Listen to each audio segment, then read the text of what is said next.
Shout joyfully to the Lord. Shout triumphantly to the rock of our salvation. Let us enter his presence with thanksgiving. Let us triumphantly sing to him in song. For the Lord is a great God, a great King above all gods. The depths of the earth are in his hands, and the mountain peaks are his. The sea is his. He made it. His hands formed the dry land. Come, let us worship and bow down. Let us kneel before the Lord our Maker. For he is our God, and we are the people of his pasture, the sheep under his care.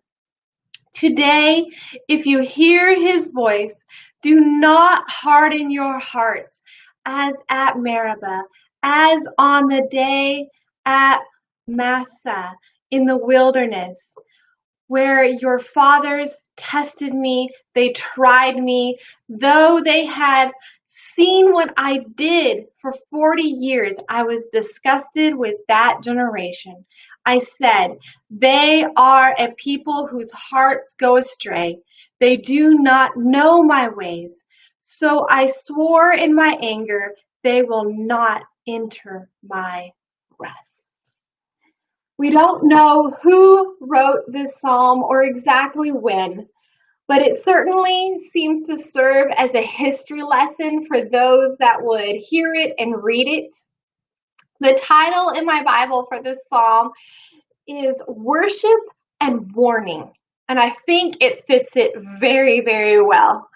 As you listen through this psalm, verse 1 is an invitation. Come, let us shout joyfully to the Lord, the rock of our salvation. Let us enter his presence with thanksgiving.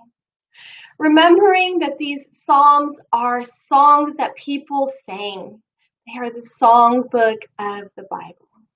And that's what I hear in this opening verses of this psalm, the invitation to worship. I love songs, especially the worship songs that are full of energy and praise. And that's what this is reminding me of here. Our God is the one true God, and he is above it all. In verse 6, the invitation continues, but this time it is to bow down, kneel before the Lord our Maker. There are times to shout and praise, and there are times to reverently kneel and bow before our Maker. This is one of the things that absolutely amazes me about the privilege that we have in prayer. That we get to come into the presence of our holy God, our Maker. Here I bow my heart, I bow my knee as I come into his presence. He is our God, and we are the people of his pasture, the sheep under his care. Our God is close, Emmanuel, God with us. He has lavished his great love on us that we might be called the children of God. But then next is the warning in verse 8. Today, if you hear his voice, do not harden your hearts.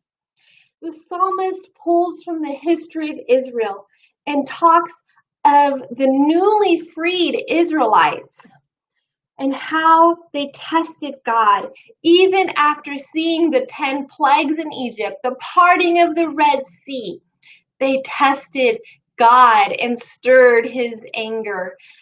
As punishment, they did not enter the promised land. They actually refused to enter the promised land because they were scared of the people that were in it.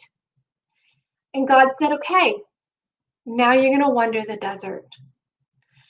And for 40 years, they wandered until that generation had passed away.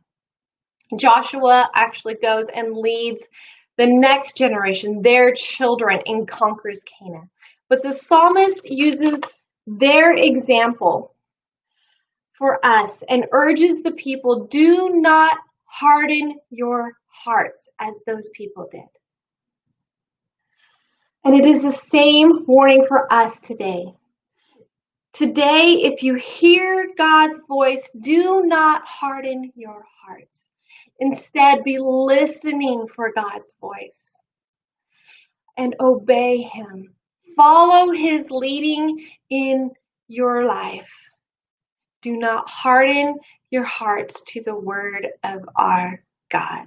That is the message that I'm getting out of this psalm. That is the challenge that I will be reflecting on today. When I hear God's voice, am I hardening my heart? And am I wanting to go my own way? Am I listening to fear? Or am I listening to His voice? Am I listening and obeying to what He is telling me to do? Let me be found faithful and let me listen to His voice today, having a tender heart and being on guard against hardening my heart. That is what I have for today. I hope that you will grab your Bibles and go read this psalm. See what God has for you. Listen for His voice and obey Him. I will talk to you next time.